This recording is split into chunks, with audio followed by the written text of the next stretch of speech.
Yo, what up? Welcome to Mo Boxing No Problem. I'm Jose Morales Jr., and tonight we got special guests. We got an amateur boxer, soon to be pro boxer, Iyana Roxy Verduzco. How's it going, Roxy? Hello, nice to meet you. Thank you for having me on the show. I'm excited to be on this show and answer everybody's questions. Looking forward to it. Thank you so much, Roxy, for making the time. First question we got for you. It's probably the simplest question. I'm sure you get asked this all the time, but we like to understand how boxers got their start. So, how did you get into boxing? So I got into boxing. I was raised in a family of boxing. I'm a fourth generation fighter. My uncle was a world famous kickboxer. It's in my bloodline. I'm the last one fighting. I've been doing it since I was 4 years old. Started competing at 8 years old. So about roughly 16 years I've been in the gym. And it was all a family thing. And now, I kept going and going and going. And I was like, you know what? Boxing's for me. I decided to stay with it.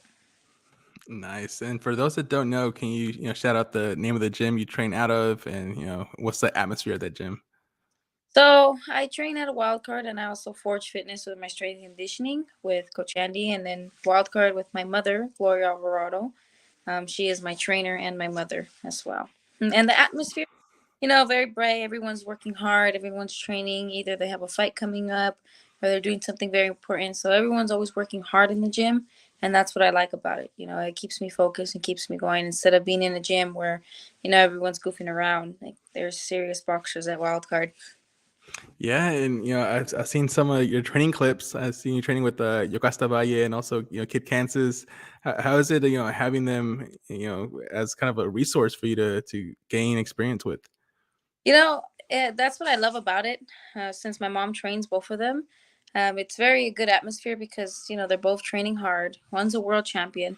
My whole life I've been around world champions and great at like amateurs. A lot of them are in the big screen now that I used to spar. You had like Ashton Silve, you had Sincere Brooks, you had Anthony Herrera. I used to spar them when I was younger, when we were kids. I had La Cobra Ruiz. I sparred her for so many years. She's WBC world champion. I sparred Michaela Mayer once. I sparred Christina Cruz. All these names I grew up with. I was in a camp with world champions Sergey Lipinets, Ricardo Rodriguez, Francisco Vargas, all those fighters. I grew up, and mind you, we would go run like Mount Baldy, and I would finish on top because most of the time because I was young and my oxygen levels. But now, it's a little different. But around those people my whole life, it's made me who I am today. And now that I continue to be near world champions and fighters that are want to be great, it's been a great atmosphere for me. I've been around. I've experienced a lot of things. I've traveled the world, and being near boxers that are also hungry for the same thing, it's something that I value. Absolutely, that's quite the resume there. A lot of who's who in the boxing world, and that it kind of explains your amateur record. You've had over 100 fights with only 6 losses. So you can tell us a little bit more about your amateur days and some of your major accomplishments.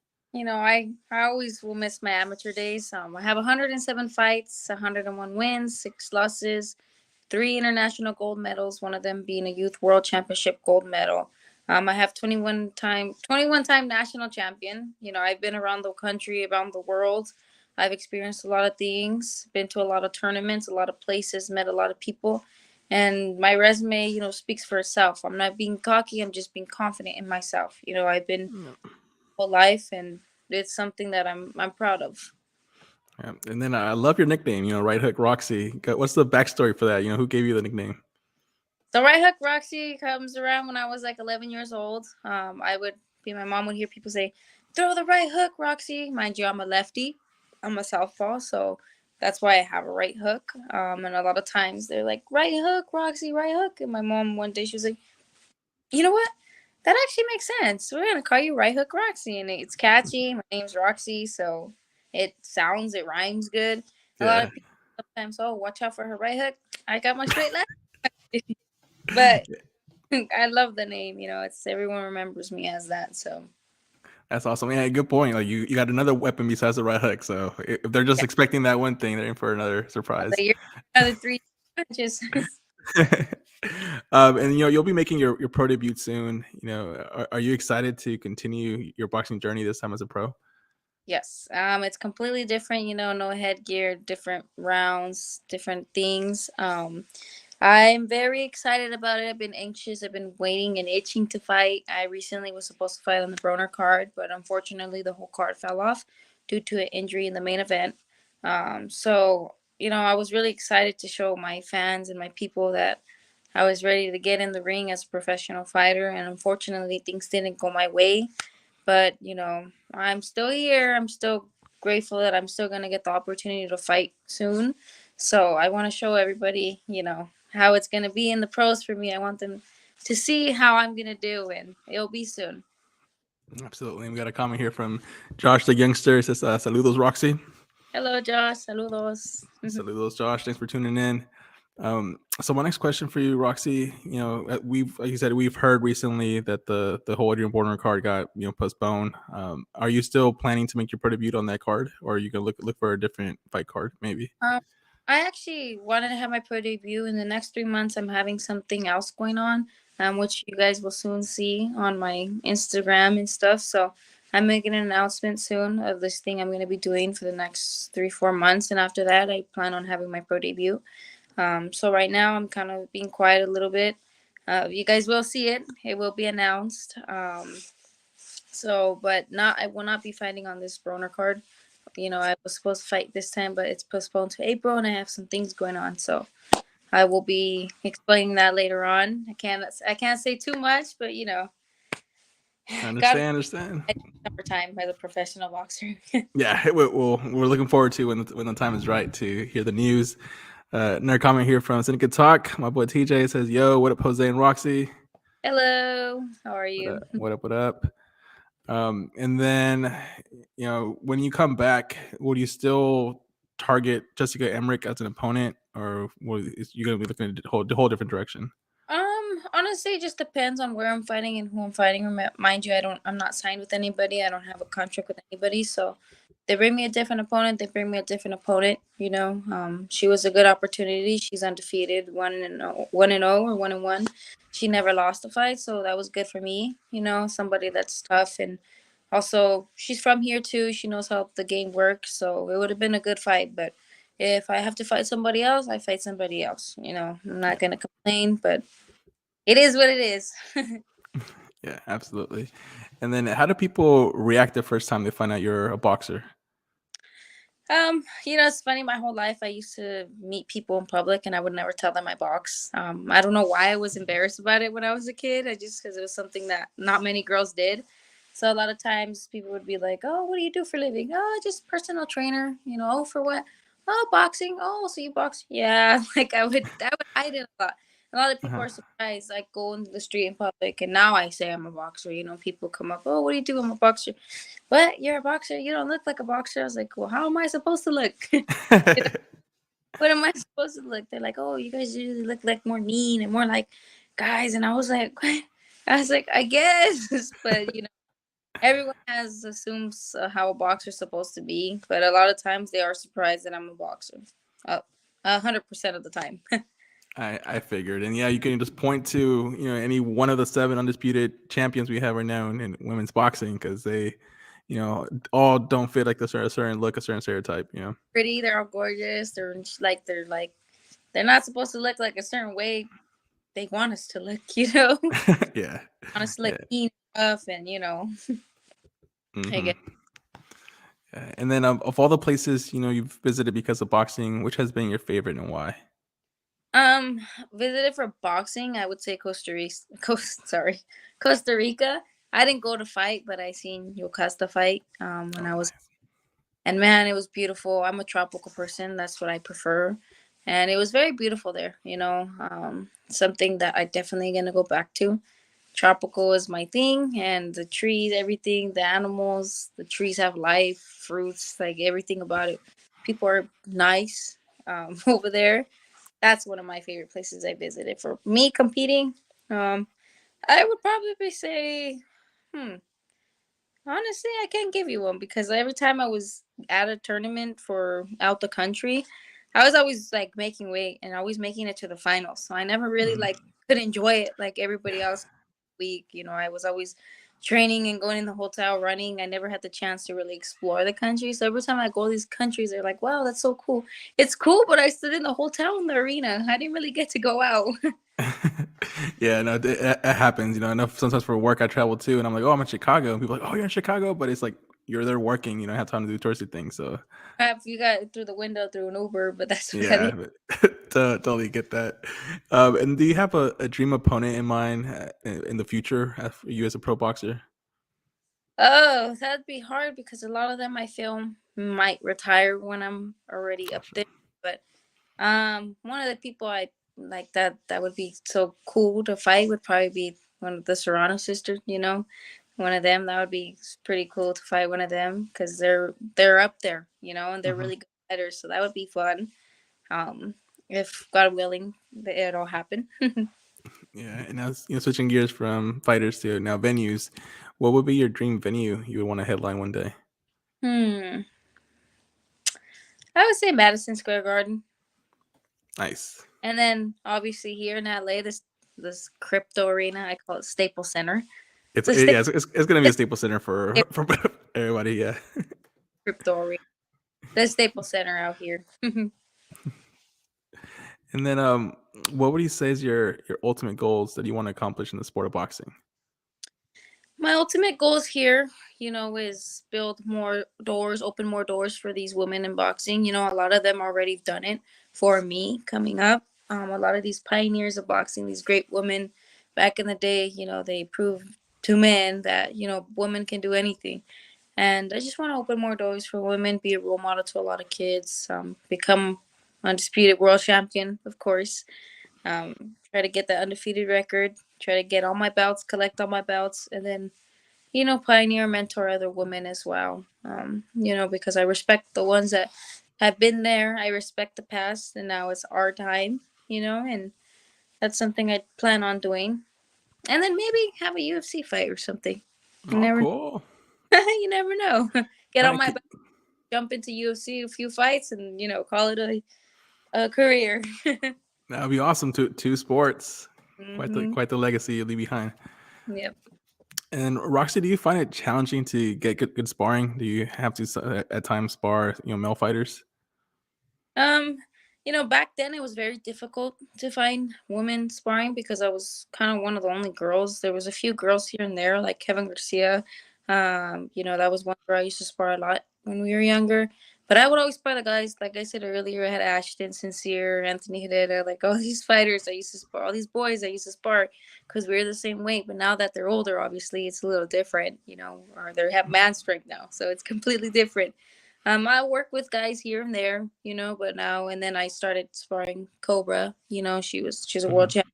But her a lot of years of my life, Merari. Like it's not that hard no more to find girl sparring. It's just more of it's difficult for me specifically because a lot of times they do not want to spar a lefty. They always say, Uh, we're gonna fight a righty. We need to spar righties. We don't need to spar lefties. So it's difficult for me sometimes. I have to spar bigger weights because sometimes these girls do not want to spar a lefty at all.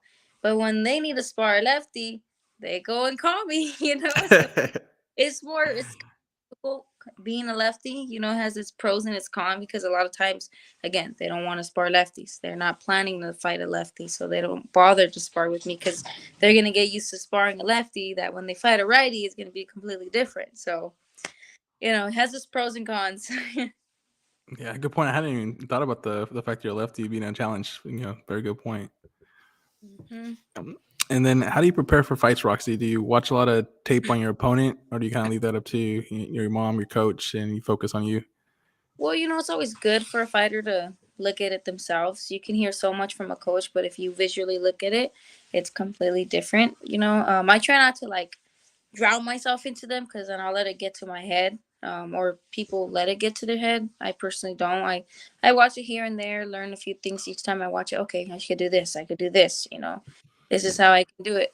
And then I look at obviously the date of when they fought because sometimes they can get better or they can get worse.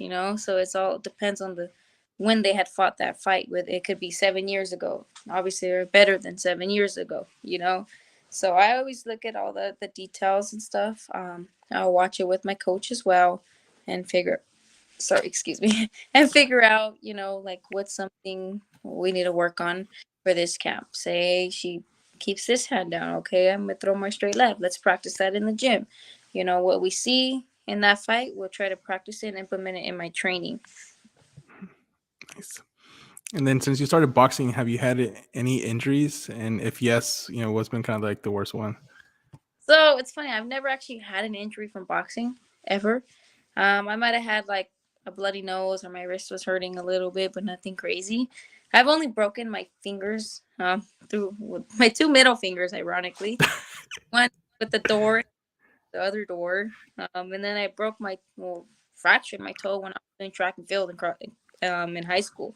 So I've never hurt myself in boxing. I hurt myself in everything that wasn't boxing, which is Yeah.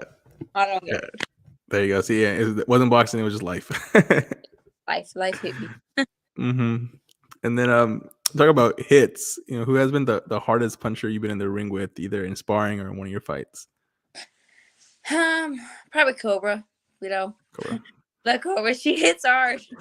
One time we both hit each other with the right. Well, she hit me with her right hand, and I hit her with my left. We hit each other at the same time.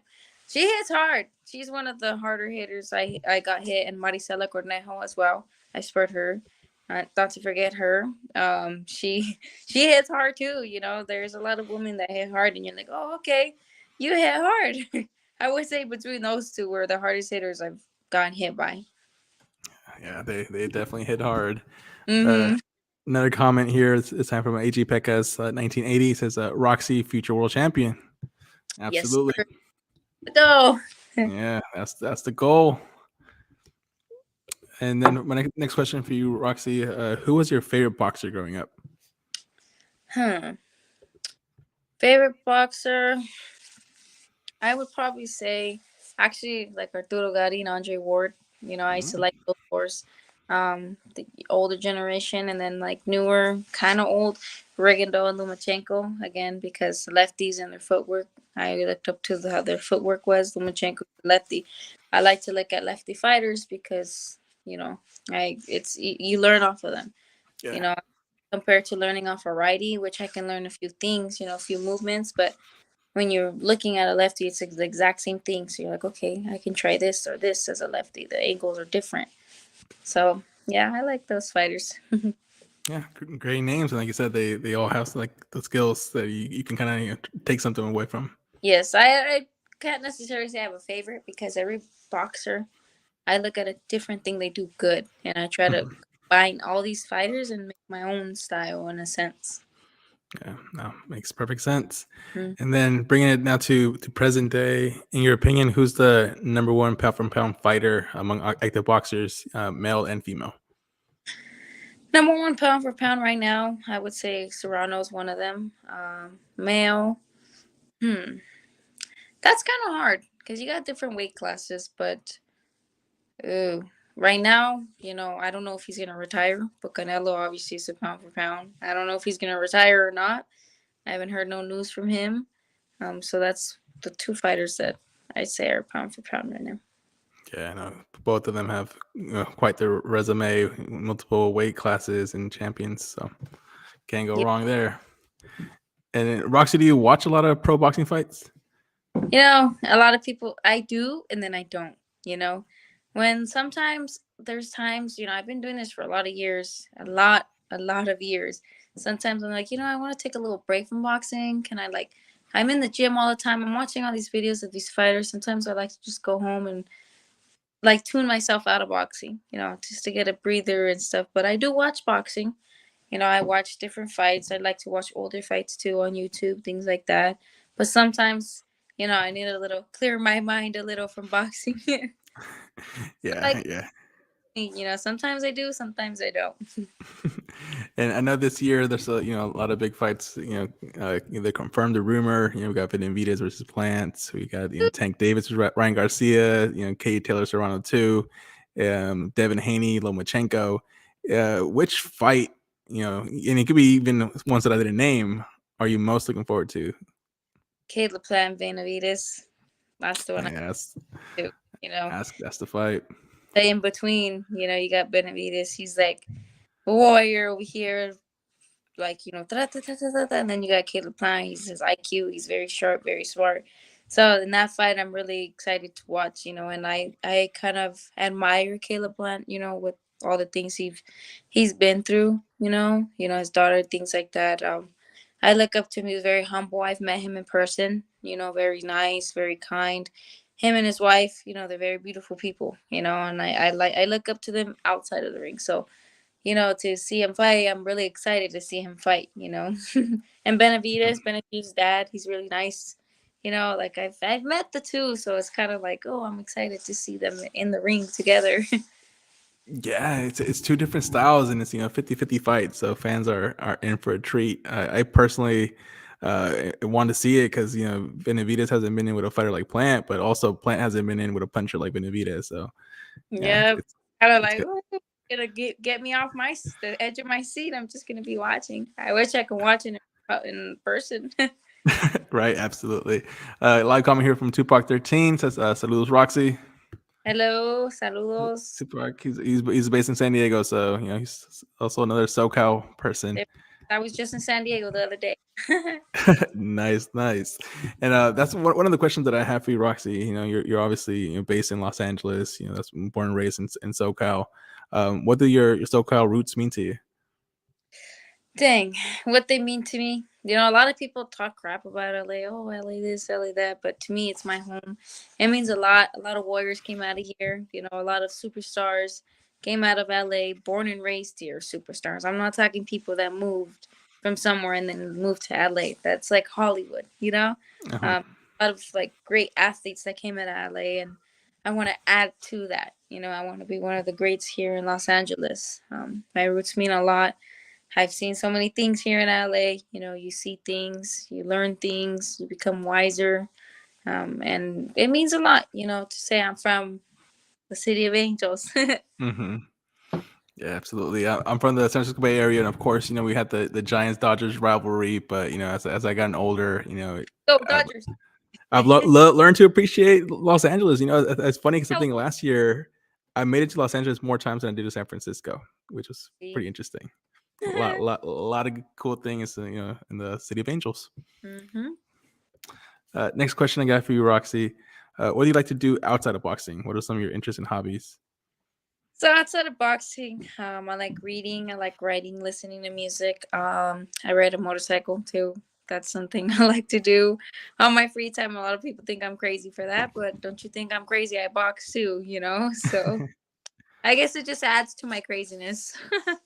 And that's really what I like to do is just ride my bike because it's something that it's fun. You know, it can be dangerous, it can be risky. I get it, but I'm safe. You know, I'm safe with it, and it's something that I recently started doing, and I really like it a lot. It takes my mind off of things. I'm so focused on the road that I don't have to focus on anything else going on in my head. There you go. Yeah, and it's like far from boxing, so it's a good mental break. People always think, "Oh my God, you ride bikes and you box? What? Like, are you okay?" I'm like, "Yeah, I'm good. I'm just a little crazy." And then the next question I got for you, Roxy, what would be the best piece of advice you would give someone that's wanting to take boxing more seriously and have an amateur career or a pro career in boxing? Stay away from boys and girls. I'm just kidding. No, the advice I would give honestly is put your mind to it. You know, don't let anybody bring you down or doubt you or tell you, you know, you can't do this or you can't do that. Oh, you're too old or you're too young.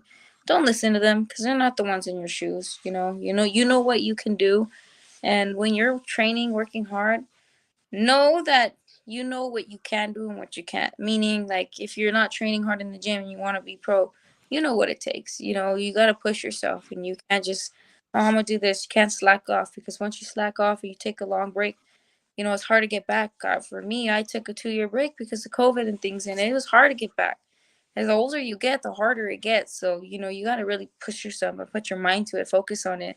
Sleep early, eat right, you know, don't do drugs, don't drink alcohol. It's here, it's fun. It's fun while it lasts, you know. Meanwhile, you're whatever your breaks, but you got to really you're an athlete. Your body is like a temple. You know, take care of your body. That's something very important. You know, you can take care of your mind and also your mind. Take care of your mind. You need all those things for boxing. You need your body and your mind, and you take care of those very well. You're gonna be great. Great advice. Listen to everything Roxy said because she is on point. And salute to Jay Reddy. Thank you for watching this interview. Stay ready. Final question I got for you, Roxy, is not really a question. It's more so kind of opening up the floor to you.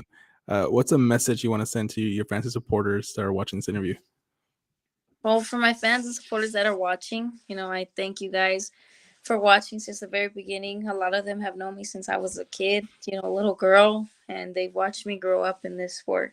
And I just appreciate the support and the love because I've had a lot of haters and this and that, but my fans always up one, you know, they're always supporting me, always telling me, no, just for, you know, I would let those things get to my head, but I realized I had 100 more. I have for 100 fans, I got one hater, you know, and I just focus on my fans because they're the ones that make that make me who I am today. You know, they made me the person I am today. Without them, you know, there's nothing. You know, without them, you know, you can't. Without fans, there's no boxing. You know, without fans for any sport, there's, you know, you always gotta really, really appreciate your fans because they're the ones getting you those paychecks. You know, they're the ones getting your name out there.